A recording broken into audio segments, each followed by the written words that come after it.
It's Linda MacPhee's workshop. Here's Linda. Hi, and welcome to the workshop. When you hear that music, you know that it's time to stop what you're doing and come and watch. Because, you know, I love to sew. I've loved to sew for many years. In fact, 25 years of business. Can you believe it? But I've been sewing for longer than that. But what's kept me sewing is the creative part of sewing. And that's what I just love. And that's what we're going to talk about today. And to help me with that is one of my creative friends, which is Carol Todd. And thanks for coming to play. Oh, I always want to come play in your workshop. This is great. What are we going to do today? Well, we're actually going to make fabric. And I mean, that is the ultimate control if I can make a piece of fabric from a bunch of stuff. And we can. And we can. So come and see. So here is a new one that I just created. And it looks like it might be a piece of fabric. Absolutely. If you look at it, there's even a face there. That doesn't come on a piece of fabric, but that's on a piece of velvet that's already quilted. There's some meshy kind of stuff. There's some velour. There's some, net. There's some corduroy. There's, as you turn around, you'll see that there's just a bunch of stuff. Yes. You played with threads and very nice. Yes, and lots of threads. Very so that is one idea, but let's see what it looks like in a different color. Yes. Because there's good possibilities. Totally different. Yeah. Totally different. So if, for instance, you're the mother of the bride or whatever, could this be the outfit? Absolutely. Yeah. That's really, really nice. So again, you'll see some chiffon, you'll see some silk, you'll see some stuff. Us sewers have to touch, don't we? Yes. And of course, we never throw anything out. So this is your scrap bag delight. I mean, you probably have to go buy some scraps to go with your existing scraps. You know how that's part of it. Yeah, that is. So we got so carried away with this. It's done on a base of the cream. So we said, well, let's just make the skirt and the top, and while we're at it, stitching. A complete outfit. That's when we really have control, isn't it? So we made our own fabric, we tied the whole thing together. That's why we you could whip this up the day before the wedding, right? There we go. Okay, let's show how we're going to do this. Okay, come back, Carol. In fact, the one I've got on, you might have noticed. Did you realize? No, I didn't, Linda, but yes. It is all my favorite fabrics. In fact, I've got shorts out of this. I've got a jacket out of this. I've got pants out of this. I've got... Oh, that's neat. So this is completely scrap bag city from all the things that I own. And it goes with everything I own. Or I could take fabrics that I've made outfits for a friend or for my mother or for my children and make them something that's really special to them and the fabrics that they've had. Yeah, in fact, a scary thought is that you don't even have to have new fabrics. Right. The clothes. You're right. You could just start clothes and start putting them into, I mean, nothing is ever not usable. I could go into my mom's scrap bag and make myself a jacket out of the clothing that she made for me when I was a child. I mean, it is fun. Yes. Okay, so let's look at scraps. And so here are lovely a bunch of scraps you have there. And they're kind of color coordinated. Yeah. In fact, I'm so obsessed with this. I put them in separate bags, like clear bags, and I'll put scraps of one color in bags so that when I come to get all my brown ones, they're all together. So we sort of said this kind of matches. Oh, what's this gray piece doing here? You know, this is what you really need to do is sort of look at them all sitting here and sort of say, now, do I like the look of this? And that will basically be on your base. But don't you think that's not maybe there? Not now, no. No, I think it needs to go. Okay. But if you had a print that had some gray in it, you could coordinate that all together. Just like this print here. It's kind of really stretching it, It's stretching it, but that's what makes this work. Yeah. So you couldn't have this velvet in unless you had this. And of course, you happen to have a skirt made out of this, so you know it does work. And you can always go buy new fabrics. Oh, you can. Yes. Oh, you can. There's lots of stores out there. So what pattern are we going to use? And you know, you could use any pattern that you're happy with or that fits you or that you've made a few times before. We've used our blazer pattern, which is one that I make over and over because I just like the shape of it and the way it works. So that is it. You might have noticed that we had buttons on one of them, and I've got a zipper. So it's just a little easy thing. If you want to add buttons to any pattern, just add your 1 3/8 or your 3 centimeters, and then we've got enough. Don't get all bent out of shape over the fact you're doing the buttons and buttonholes. Add that anyway, and if you decide you don't want buttons, you can also cut it off and do something else. But buttonholes are so easy to make now with the machines today. Touch a button and you have a buttonhole. You tell the machine what you want and it does it. That's right. Okay. So I've laid out the back, and here's the back. You then cut this up and you put it down. So the base is something that I always use so often. It's cassia satin. Oh, yes. It's flannel on this side, satin. It's a good sturdy base. So I would say that's one important thing. You don't want to be doing this on wimpy fabric. And the base is going to show. You want it to show. I think so. You want it to be pretty. Yeah, it's a color, and it sort of gives a little bit of life to it. So we just sort of cut up pieces. This was one of our sample pieces to try out, but you can sort of see we've just laid them out. So it doesn't matter. You could cut them round, you could cut them square, you could cut them, I think, sort of... Square's a good way to start, though, isn't it? Because they all sort of fit in. And then pin them down. I notice you've got squares on top of squares here, too. Yes, because we put this one on and it looked like it was kind of a little bit too, kind of like jumping out at you. Yeah, so we said, okay, well, we fill that up. So really there's no rules, and that's the kind of sewing I love, is just absolutely no rules. So then we have to then start sort of figuring out how to hook this down. So here is the two fronts. And I guess another trick that I use is that if I'm using this fabric on the back, I want to make sure I use it on the fronts, just so it looks like I didn't run out and kind of have a new concept. There's something to it about balance. Sure. So take your scraps and kind of, if you've only got a little bit of one, cut it into 3 so you can use it, you know, on all the pieces. So then we can secure all these down. And I know that you would like to do that. This, I love 505. When you had, in the last piece, you had pins on there.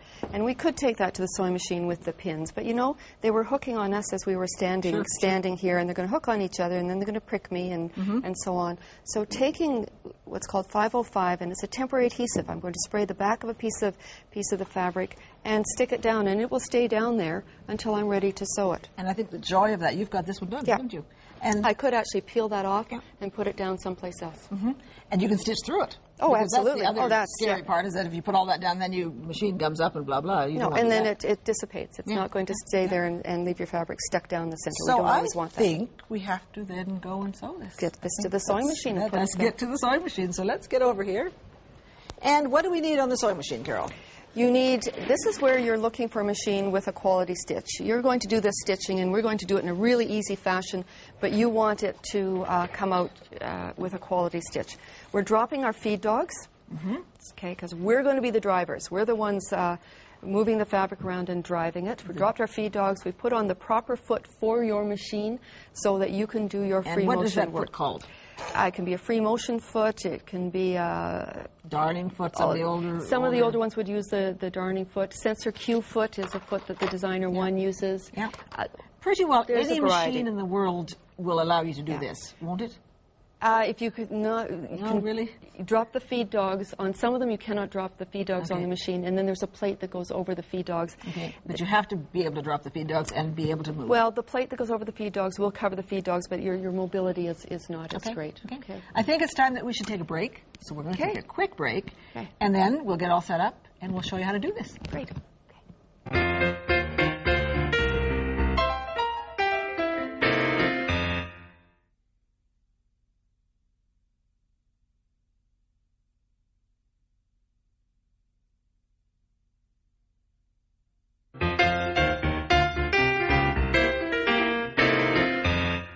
Here we are set to go. So, Carol, are there any tricks that I have to know? Well, we've already covered a couple of the tricks. We have to drop the feed dogs, and we're using quality thread, and we're using a good needle of Smith's needle appropriate for the fabric. I guess the other thing is, I'm just thinking about what color.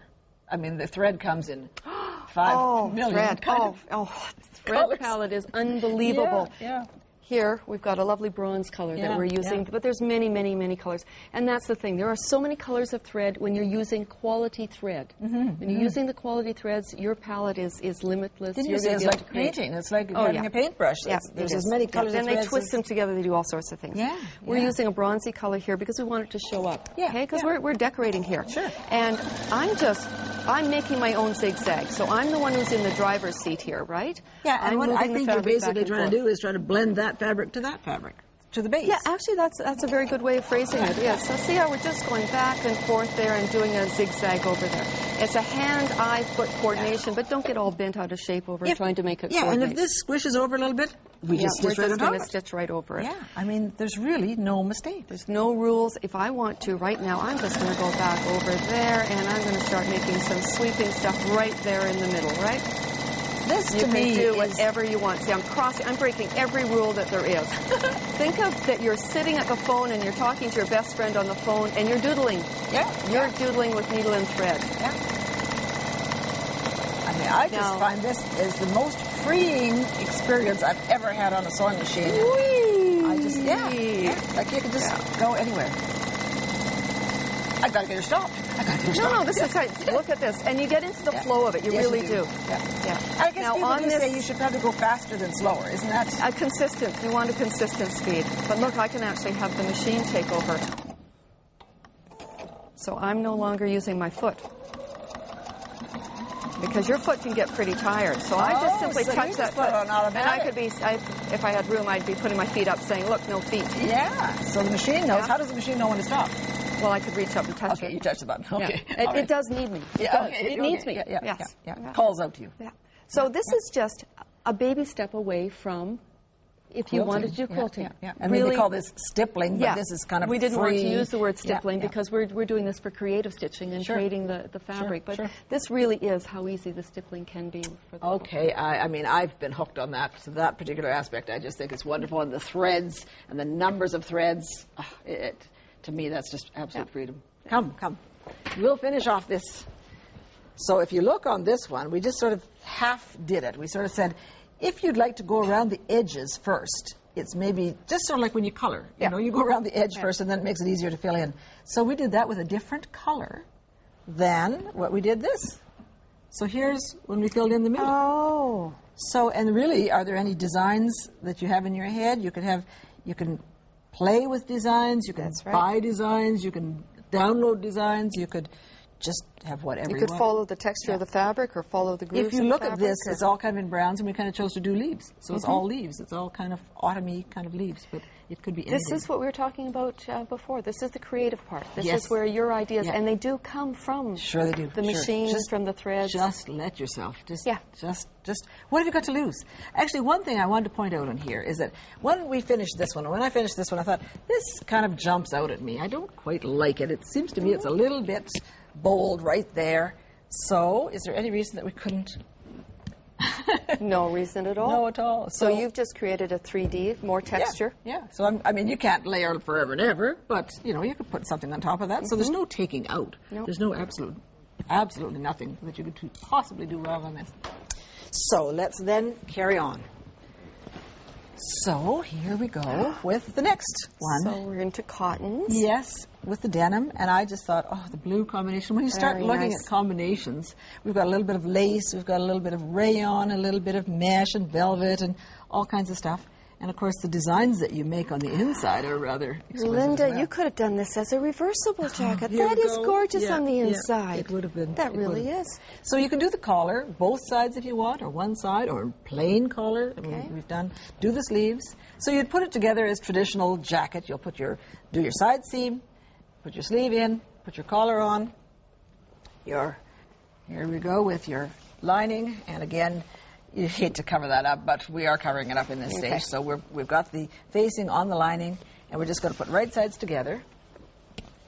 So here will be right sides together, and this one's set up with an overlap for buttons and buttonholes, so that's easily done. So we would just sew down that front, around there. Once you've done one, you can do a million of them. Yeah, and you will, because there'll be people coming out of the woodwork that want this. Turn it inside out, and it's done. It's finished. So I do have one that's ready to turn inside out. So here it is with the lining and right sides together. And you're going to have to clip that corner. Anytime you have corners like that, and you should clip the neckline. Get rid of the bulk. Get rid of that bulk. Yeah. So then we will just pull this out, and here we have another one of my favorites. Now this really shows up that it looks like fabric. This looks, I have no idea that you've created it yourself. It's like you've purchased fabric. Yes. And if you're lucky enough to have an embroidery machine, you could add embroideries to this mix. You could, as in specifics. Let me turn around. Right? You've got one on the back. Yeah. So I mean, you can just buy and you can put that right on top. I mean, you could carry on. And again, pulling out the thread, using the thread color choices to pull out whatever colors you have in your fabric. In fact, if you see, obviously you see on the one you've done traditional stippling or more traditional stippling. More traditional. Yeah. But there are no rules to doing that stippling now. There truly isn't. Absolutely not. So I guess I just sort of say, let's have fun with this. You could do vests, you could do jackets. So if you sort of get tired of doing little bits of pieces, you could do whatever you want. You can do home deck. Mm-hmm. Home deck. Yes, like cushions and... Cushions, placemats, Christmas stockings at Christmas. Yes. purses. So you may never... If you need an evening bag, it's faster to make one using this technique than to go out and shop for one. Absolutely is, yeah. So you may never straight sew again. This may be it.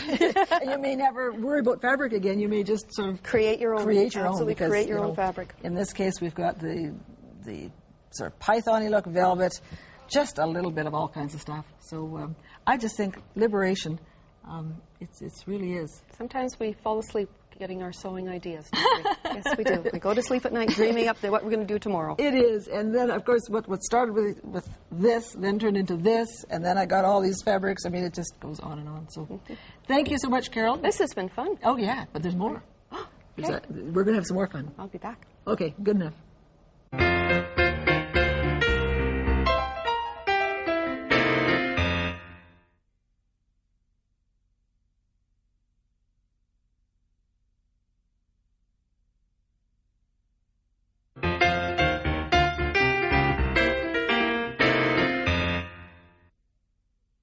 We're going to talk about fringe, but we want to show you what you could put fringe on. So, Carol, what do you think of the jacket? Wow, that's what I think. Great color, really cuddly. This is chenille. Chenille. You know, the layers of fabric, and you layer them all, and you slash them. And you did this by machine. Yes, You know you can do chenille by serger? Yes, we'll have to do that on another show, day. Another Okay. day. But we thought, you could make some fringe and add to this. So if you really just want to see what it looks like, you could just add some fringe to this. This could be separate or together. And again, you've done the full coordinating. Yes. Yeah. I mean, you don't go out and find buy matching anything, fringe because you've made it to begin with. Yeah. So that's just kind That's of great. one That's place dynamite. that fringe works. Okay, here we go. And let's try another place. Completely different look, isn't this? Yes, isn't this fun? This looks great. So here it is, Really, and really it's just fringe down the front. I mean, fringe finishes things. You don't have to put any closure on this. You just put fringe. And so we've just done 2 layers of fringe in different fabrics. It just made it longer, And you could do all sorts of things with that. Yeah, it just makes it fun. So fringe is where it's at. And then we made this one. Again? And this was actually, we couldn't decide what color we want to make this jacket. Should it be gold? Should it be burgundy? So we said, well, let's make the fringe in gold and burgundy. So here it is, like this. But then let's take it off. It's both. Because if you put the fringe around the edge, it becomes equally good, or maybe better, I don't know. But certainly it looks quite different on this side. And you don't see one or the other when one is out. Is that the cassia lining That's we were the cassia using satin. earlier? Yes, Yeah. it does make up into such a fine jacket. 3 totally different looks. 3 totally, yeah. Okay, and then we have another, because the traditional fringe has always been leather. To be young. Yes, and a biker, why not? And she is. Yeah. So here we go, this is traditional leather, and you can just fringe the leather, but there's so many of the artificial leathers now, so you don't even have to worry about real leather. You can have some of the fake suedes, and you can just fringe it, and so as a belt, it looks quite fine. As a belt? Oh, very nice. So fringe is everywhere. So then we've actually got a coat coming up, and I like this. Oh. So this is my this parka is much more tailored for my winter coat. So there is, and it's made from wool melton. And wool melton, again, doesn't fray, so it's kind of perfect. And the joy of this is that I could wear this coat when it's cold, but I could take this off. I was wondering. I wasn't real sure, but I was if that was attached or not. The wool sticks to the wool, so I mean it really does. So you could make 5,000 collars in one coat, and this could just go on and on. Okay, let's talk some. Let's show you how to do some fringe. Thank you. So let's get over here. And I think the first thing with fringe is you decide what fabric you want to use. My favorites, again, are something that doesn't fray. So here's a butter suede, which is the fake suede. It's a knit, so it's not going to fray. The pleather, there's lots of artificial leather that's out there, and that's simple enough to use. Well priced. Very well. Melton, which is what we've just used on that collar. That's another wonderful, sturdy fabric. Fleece. Fleece makes a wonderful fringe, too. What a way to start out. We've all got scraps of fleece around. And fleece around the edge, make a blanket, and just fringe it. Okay. That's it. Or scarf. I mean, that's what people do with scarves. They just fringe the end of a piece of fleece, and we're talking fringe. What we did on this wild kind of ones is that we used the cassia. And the cassia itself, we've started out with, let me see, it's 3 layers. Or 4 layers, I think. Yeah. I better get my glasses on here. See, I think we've got 3 layers here, yes. So 3 layers, stitch it down the middle, and then fold it, so we've actually got 6. So this is kind of a test. How are you going to cut that. And you could take some of your good scissors, but I sort of said, let's just try this. Oh, yes. So actually, I could do the whole thing. Yeah. If you can just line it up. Just a couple of minutes. I mean, that and you don't have to be really accurate. They can be varying in width. because by the time those are washed, those are going to go all crazy. So this is what it looked like first. This is what it looked like when it was washed. Yeah. So it's a completely different thing. Yeah. So you could actually cut this. This is the straight of grain here. So you could cut this on the straight, and this would be the cross. You could actually cut it on the bias. And we did one on the bias. Curl up more then? Yeah, and it just kind of twists a little bit. Yeah. It just curly curves. Yeah. So it's kind of fun. You can take, experiment a little bit and sort of see how much you want it to curl and how raggedy. These would be fine boas, too. Yeah, and then it turns on itself when you wash it. Yes. Yeah, so that as a boa would be quite fine. I also think it's just kind of fun, and I think just let's make this into the scarf. So you could just go, and you were saying, actually I should make a line perhaps. You were saying that there is a gadget that we could do that would make it. Yes, there is a cutting mat that you could actually be using a rotary cutter. You'd place the mat down and use the rotary cutter, and it has the slash lines for you. I just am too impatient for that. I just want to say okay, let's just do this. So we just go, just watch that it keeps straight, but it doesn't even really matter. You might want to. You could sew a sewing machine stitching line there. It could be decorative stitches, or it could be just a stabilizing, and then you know what you're aiming for so that you don't end up. But a slant would be kind of nice. That'd be kind of good too. Yeah. Yeah. Who says? And you could cut. No rules. There are no rules. You said there's even something on your sewing machine you could use too. There is. Yeah. You can make, there's different, fringe is different. Yeah. There's all different kinds of fringe. Yeah. And there's an attachment for the Who's Fond of Biking where we can be taking strips of fabric, or we can take our yarn that we have left over, twine. It goes on and on. It could, and we wrap it around and you could be making it. So now, do we? We've got to go, because there's embroidery coming up. Okay. It's embroidery time again, and I'm delighted to have Eileen, who's the master of this, and I mean, obviously the editor of the magazine. And it's just great to have you back. What are we going to learn today? Today we're going to learn about functional embroidery, and we're going to do embroidered closures. I have some samples to show you. And I like to wear my embroidery. In fact, you can do it on knits, I see, and that's kind of important because this is looking a little bit plain, so I can embroider on this. You sure could. Okay. And so you've done it. Well, the closure I think you were talking about. On the handbag is very attractive, and it coordinates with the base embroidery. And it's a buttonhole just stitched right in the center of that design. Okay, and it's part of the design. Part of the design. That's good. What was this? Well, this was a regular sweatshirt pullover, which I removed the bottom ribbing and then cut off some of the excess fabric on the bottom of the sweatshirt. You slashed it down the middle, too. And added that excess fabric here. Perfect. Notice the mega hoop will just embroider 2 of these big designs and then 1 more for the 3rd one. And then here you can do the whole right bodice and 1 hooping. Perfect. And I love the closure. And this is what we sewers are always looking for, is interesting closures. Right. So there is your closure, which I think is just a beauty. Yes, and it's an applique design, and I'm going to show you how to do it today. Okay, you've got other closures here, so let's go over to the machine and get doing it. Yeah. Okay, tell me how. All right, the first thing that we're going to do is hoop some water-soluble stabilizer, and that's this kind of clear plastic material here. Then I just place a piece of tearaway stabilizer in the center, and I embroider my first color. Then the machine will stop. I'll take it off of the machine, and with some sharp scissors, I'll just go ahead and I'll start cutting away that excess tearaway. And what I'll be left with is this portion of the design here. Now, this would still be hooped. Yeah. And at that point, I then go and I add a scrap of fabric on top of the design and also on the bottom. Is that for stability? Is that? Well, it's so that you can view the closure from both sides. Okay. Yeah. And then I trim it away from both top and bottom. And of course, this is all still hooped. Yeah. So that our final stitching is the very pretty satin stitching that finishes all the edges. And you have a pretty closure. And we're done. And you say that's also free on your website. It is. The magazine website. Yeah. Okay. I think we can do this. That is wonderful, Eileen. Thank you so much. And, it's time to go. We've had lots of fun today. The whole embroidery thing has just inspired me completely. So this outfit, when you see it next time, is going to be a whole new look. So thanks again, and we'll see you next time. We'll have so much fun. Thank you.